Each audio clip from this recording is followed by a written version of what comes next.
Hey guys, it's Julian, I'm back, and today I'm going to be showing you how to make acid breakbeat techno like Malgrab, Jensen Interceptor, and Fleit. As usual, you can get the full project file and samples and MIDI, presets, all of that from this video right at the top of the description, and if you're a patron on my Patreon, check there because it's already available. And yeah, let's dive in.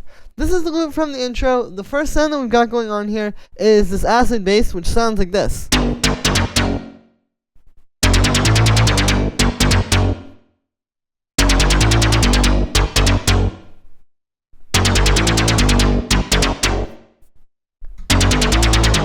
So yeah, here is the pattern for this. You can see it's just like do do do do do. It's really simple. It's just this one note G and then F sharp, which is one semitone down from that, and then A, which is just two semitones up from G. And yeah, we just have like, super simple pattern. It's super aggressive sounding. It's like very much about the 16th notes. Like if you listen to this,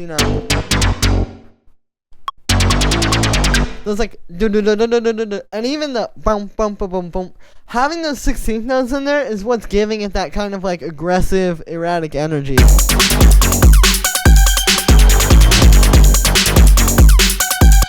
So yeah, and the key here is just to not overthink it. Write something simple like this, and there's your pattern. You don't want to have too many notes or too much stuff because it's not really going to translate as well as just like a simple little bass line like this.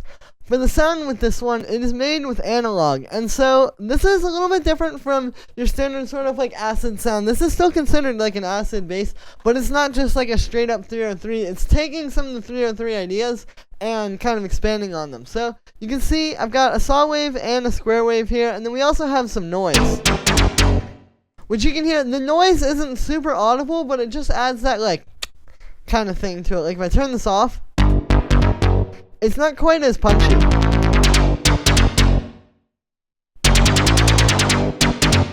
And yeah, then all of that is going into this low pass filter. You can see we've got the envelope set like that, and I have a bit of resonance, the filter frequencies there. We also have the amp envelope set like this, and then the last thing here is we've got a bit of vibrato and a bit of unison inside of analog to make it a bit bigger. Here's without these, and then with them. So you can hear, like, again, this is one of those things you wouldn't necessarily always do in an acid track or with an acid 303 sound, but we're doing it here, and it's kind of expanding on that sound. Then we just have a bit of chorus, as well as a bit of reverb, which are both just kind of spreading the sound out. The key with the reverb here is just to get, like, this really short one like this. Like, I've turned the size down, the K time down a bunch, I've got the dry wet down at 27% as well, and it's just giving you, like, that quick, sort of like reverb like that. And then finally I just have a bit of drum bus, which is fattening it up a lot and making it really like a lot punchier. And that's it for the acid bass. After that we have this ARP.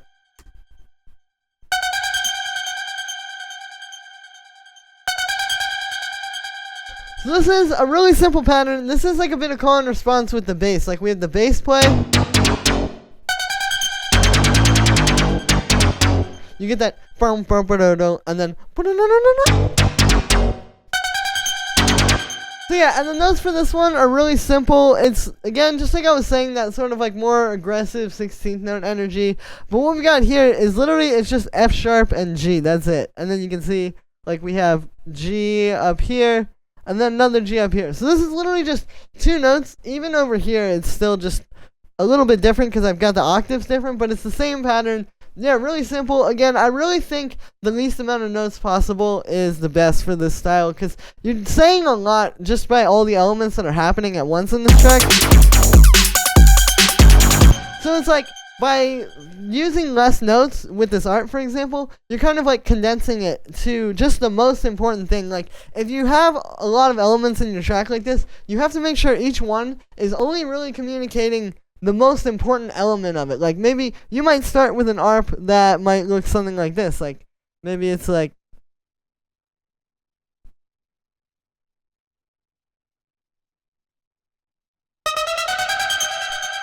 but then that no, like that's not really necessary because it's kind of clouding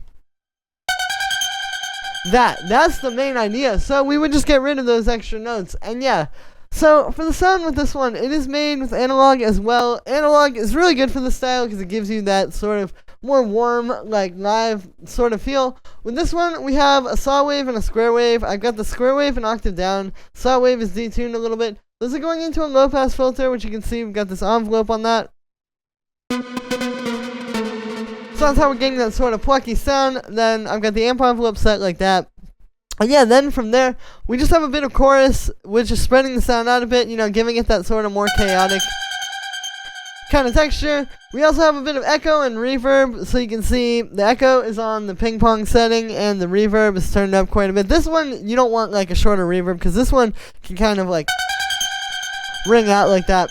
And yeah, then we just have a bit of overdrive, which I'll turn this off and then turn it on again.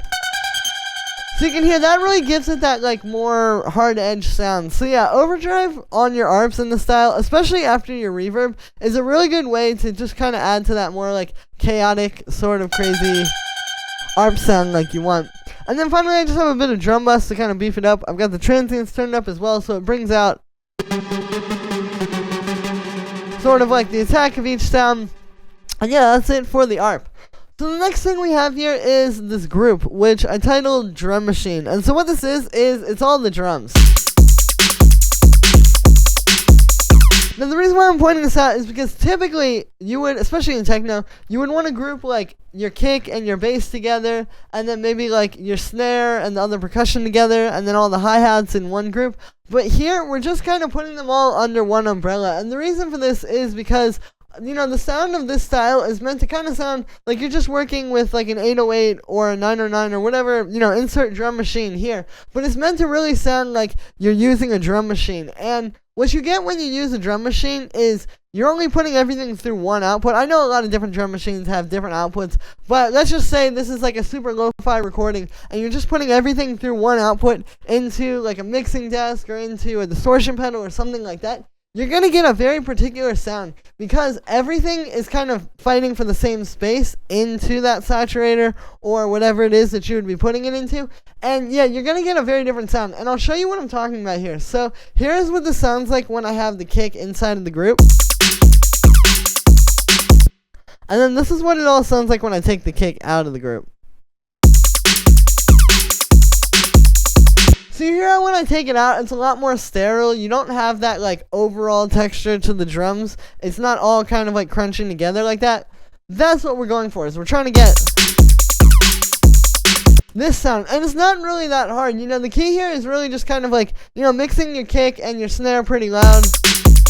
And the hi-hat's pretty loud. And then I just have everything going through a bit of saturation, which I'll discuss in a bit, and I'll really talk about like getting that texture. But the first drum sound we have inside of here is the 808 kick, which sounds like this.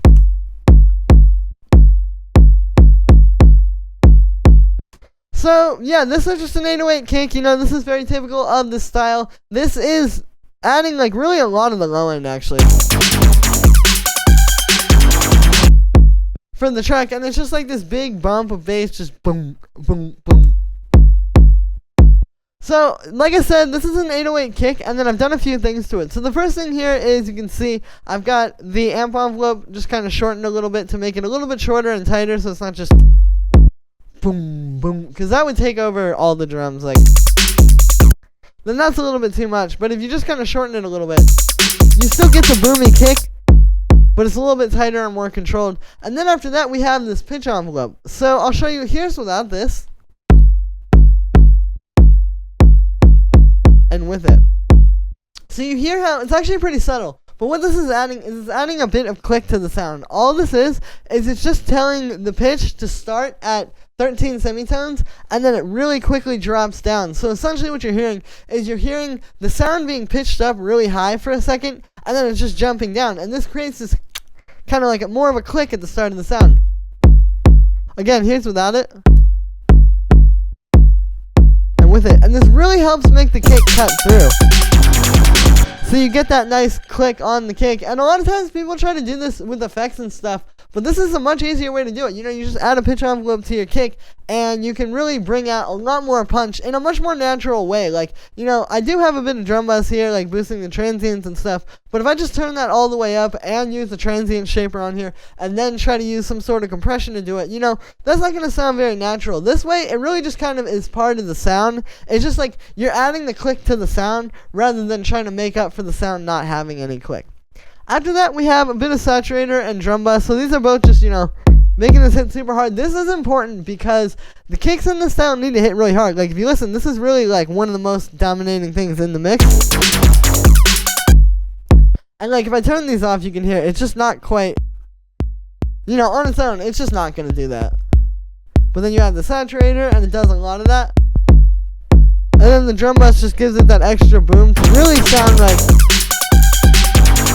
you know, what you want, and really cut through the mix. And yeah, that's it for the 808. After that, we have this little zap sound. This just kind of plays like with the snare.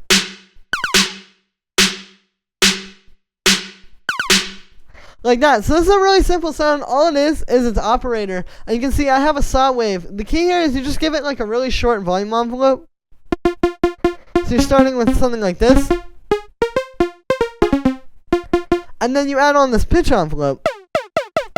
And that's how you get the zap. Because it's just like, phew. It's really similar to what I was doing on the 808 kick. But this is a really long one. Like if I turn this down. See how it's kind of similar to what was happening with the kick? But then you make it longer. And there you go. So that's how I did that. I get the spread turned up a little bit on that. And then the final thing here is just a bit of drum bus. Drum bus is really good. You'll see this with the other stuff that I synthesize here. That when you're synthesizing drum sounds, it can really help to use some drum bus. Because it's a really good way to make it actually sound like a drum. And not just sound like a synth, you know. And yeah, that's it for the zap. Then we have the snare.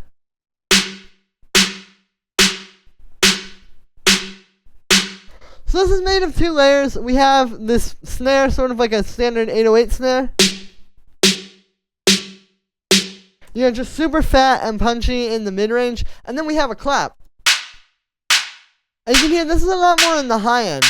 But then you put these together, and you get this really punchy, well-rounded sound. So this is like a really good example, I think, of layering, where it's not just layering 2 sounds together. Like, it's not like I just took 2 snares that sound like this and put them side by side to make them sound fat. I found a snare that fits into one really specific frequency range, and then that was missing something. So I found another sound that made up for what that was missing. And then you put them together, and it's perfect. Like, you're not going to have so much trouble with layering and having to sit there. You can see there's no EQ on either of these really at all. You don't have to do all that kind of stuff if you're just choosing sounds that complement each other. So that's what I did here. And yeah, and then those are just in an instrument rack. It's an easy way to do layering. All you have to do is just like, I can do it with this actually. You just right click and then you can hit group.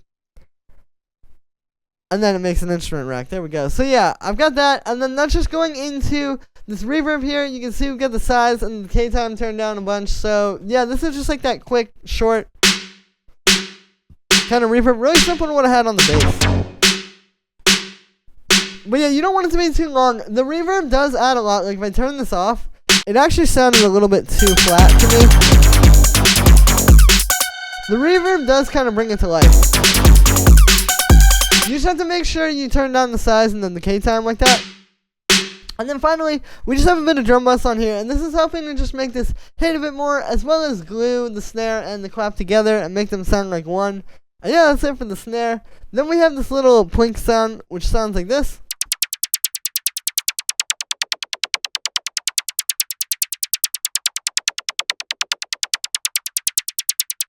So this is a really simple sound. It's just playing this like 16th note thing. All this is it's just some white noise. If I turn off the filter, it's just this really short white noise that I have here. You can see I've got the sustain and decay turned down a bunch. And then that's just going into a bandpass. And then what's happening is the bandpass has 2 things modulating it. First, it has this envelope on there. So that's how you're getting that click. It's exactly like the pitch envelope I just showed you with the zap and the 808. But then also we have this LFO on that, so you're getting this like kind of like rising and falling thing happening here. And yeah, this is really subtle. It's in the background in the track, but it adds a lot.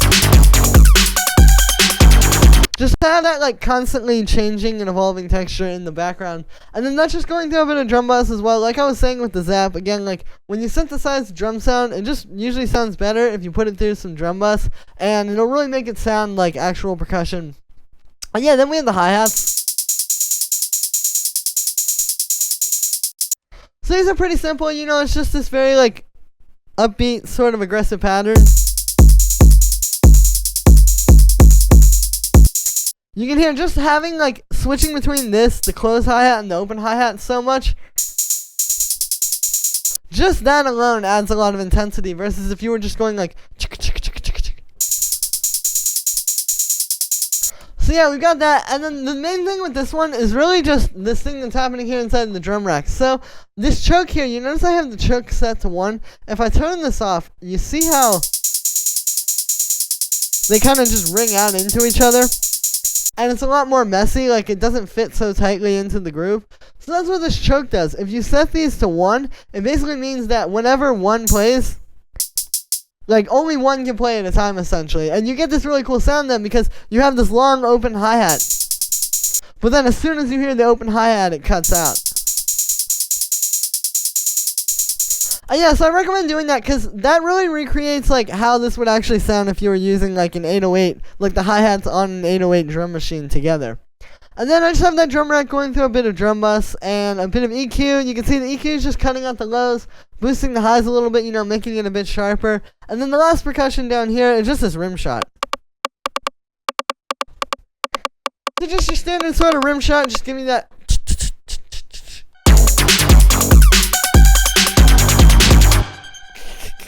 That kind of stuff. And then that's just going through a bit of drum bus and a high pass filter. And yeah, so then on the group, the drum machine group here. So all I have here is the saturator, but that's all you need. The saturator is what's creating that sort of like crunch. Like if you listen to this, especially if I played the kick and the hi-hats and like the little plink, you hear how every time the kick hits, you kind of hear the hi-hats get distorted a little bit.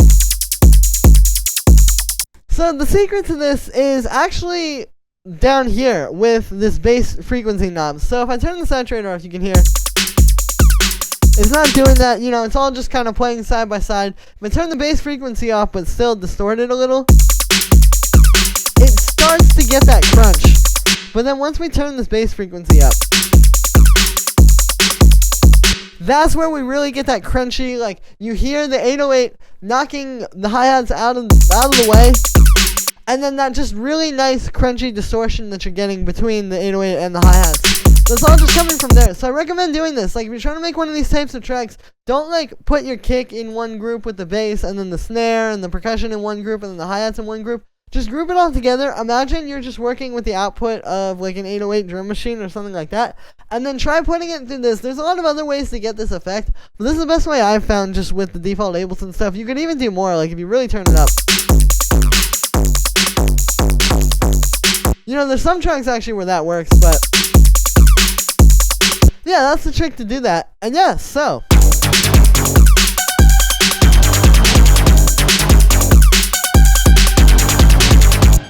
that is going to be it for this video, guys. I hope you enjoyed. As always, make sure to like this video as well as subscribe. And let me know what you think of this video in the comments.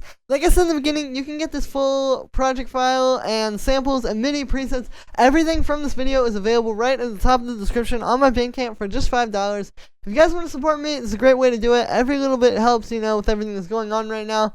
And yeah, thank you so much, everybody. And I will see you tomorrow with another video.